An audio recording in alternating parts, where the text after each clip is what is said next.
नमस्कार, आप देख रहे हैं श्रेष्ठ भारत और आपके साथ मैं हूं मुक्ता सिंह। मोदी सरकार 3.0 का पहला बजट संसद में पेश किया गया। वित्त मंत्री निर्मला सीतारमण ने लगातार 7वीं बार लोकसभा में बजट भाषण दिया। केंद्रीय बजट में सरकार ने लोगों को बड़ी राहत दी है। बजट में मुद्रा लोन को 10 लाख से बढ़ाकर 20 लाख कर दिया गया है। वहीं हायर एजुकेशन के लिए भी 10 लाख रुपए के लोन का प्रावधान किया गया है। बजट भाषण में वित्त मंत्री निर्मला सीतारमण ने इनकम टैक्स को लेकर बड़ा ऐलान किया है। नई टैक्स रिजीम में स्टैंडर्ड डिडक्शन 50,000 से बढ़ाकर 75,000 रुपए कर दिया गया है।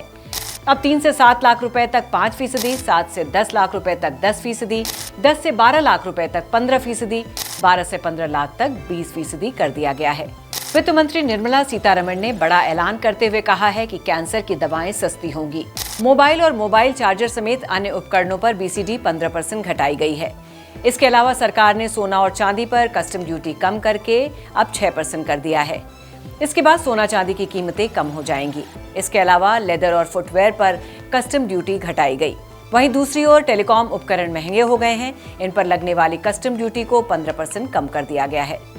बजट 2024 में मुद्रा लोन को बढ़ाकर दोगुना करने की घोषणा की गई है। वित्त मंत्री ने ऐलान किया है कि मुद्रा लोन को 10 लाख से बढ़ाकर दुगना यानी 20 लाख किया जाएगा। इसके अलावा सरकार ने PM आवास योजना को भी आगे बढ़ाने का फैसला किया है। PM आवास योजना के तहत 3 लाख नए मकान बनाए जाएंगे। केंद्र सरकार ने बिहार को स्पेशल स्टेटस नहीं दिया, लेकिन बजट में कई तोहफे जरूर दिए हैं। केंद्र सरकार ने बिहार को 4 नए एक्सप्रेसवे देने का वादा किया है, जिनमें पटना, पूर्णिया, बक्सर, भागलपुर और बोधगया, राजगीर, वैशाली, दरभंगा शामिल हैं। बक्सर में गंगा नदी पर 2 लेन का पुल भी बनेगा।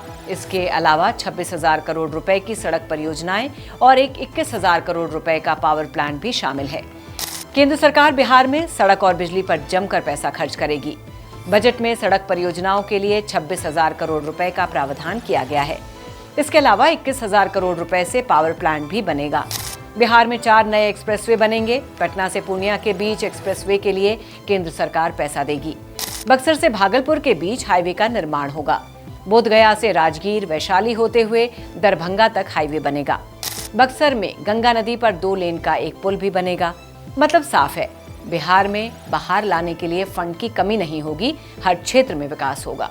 PM आवास योजना अर्बन में शहर में रहने वाले 1 करोड़ गरीबों के लिए 10 लाख करोड़ रुपए की लागत से घर मुहैया कराया जाएगा। इसमें केंद्रीय सहायता अगले 5 साल में 2.5 लाख करोड़ रुपए मुहैया कराए जाएंगे। इंटरेस्ट सब्सिडी भी दी जाएगी। निर्मला सीतारमण ने बजट में घोषणा की है कि मोदी सरकार की 5वीं नई योजना के तहत 500 बड़ी कंपनीज में इंटर्नशिप को बढ़ावा दिया जाएगा। सरकार की इंटर्नशिप योजना से 1 करोड़ युवाओं को फायदा होगा। साथ ही हर महीने 5,000 रुपए का इंटर्नशिप भत्ता भी दिया जाएगा। अगले 10 सालों में अंतरिक्ष अर्थव्यवस्था को 5 गुना बढ़ाने पर लगातार जोर दिया जाएगा। इस लक्ष्य को पूरा करने के लिए 1,000 करोड़ रुपए का वेंचर कैपिटल फंड बनाया जाएगा। किसानों, महिलाओं के लिए भी बजट में राहत दी गई है। सरकार नेचुरल फार्मिंग को बढ़ावा देगी। देश भर में जो भी ग्राम पंचायत इस योजना को लागू करना चाहेंगे, उसे बढ़ावा दिया जाएगा। इसके अलावा दालों और तिलहन के लिए उत्पादन को बढ़ावा दिया जाएगा, ताकि इस मामले में आत्मनिर्भरता बढ़े। इसके साथ ही सरकार डिजिटल इंफ्रास्ट्रक्चर बढ़ाने का काम करेगी। वहीं 6 करोड़ किसानों की जानकारी लैंड रजिस्ट्री पर लाई जाएगी। 5 राज्यों में नए किसान क्रेडिट कार्ड जारी किए जाएंगे। महिलाओं के विकास के लिए केंद्र सरकार ने बजट में 3 लाख करोड़ का आवंटन किया है। केंद्र सरकार ने महिलाओं के नाम पर प्रॉपर्टी खरीदने पर रजिस्ट्री के दौरान लगने वाली स्टैंप ड्यूटी पर राहत देने की घोषणा की है। इससे गरीबों को आवास खरीदने के दौरान रजिस्ट्री के लिए स्टैंप ड्यूटी पर बड़ी राहत मिल सकेगी। इसके अलावा केंद्रीय मंत्री ने आगे कई प्रकार की महिला केंद्रित योजनाएं भी शुरू करने का ऐलान किया है। केंद्र सरकार ने 20 लाख युवतियों को कौशल युक्त करने का लक्ष्य निर्धारित किया है।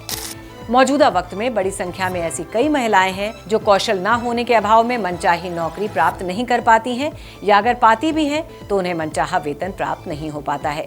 इसे ध्यान में रखते हुए केंद्र सरकार ने इस बार बड़ी संख्या में महिलाओं को प्रशिक्षित करने का ऐलान किया है, ताकि वो भारत की अर्थव्यवस्था को विकसित करने की दिशा में अहम योगदान दे सकें। पहली बार नौकरी करने वाले युवाओं और महिलाओं को PF में 1 महीने का वेतन दिया जाएगा। ये लाभ उन्हें ही मिलेगा जिनकी सैलरी 1 लाख रुपए प्रति माह से कम है। तो आपका क्या कहना है मोदी सरकार के इस बजट पर? हमें कमेंट करके जरूर बताइए। इस खबर को शेयर करना बिल्कुल ना भूलें। और फिलहाल के लिए बस इतना ही। बाकी खबरों के लिए देखते रहिए श्रेष्ठ भारत। श्रेष्ठ भारत पर खबरों से जुड़े रहने के लिए चैनल को सब्सक्राइब और लाइक करें, बेल आइकन दबाएं और देखते रहें श्रेष्ठ भारत।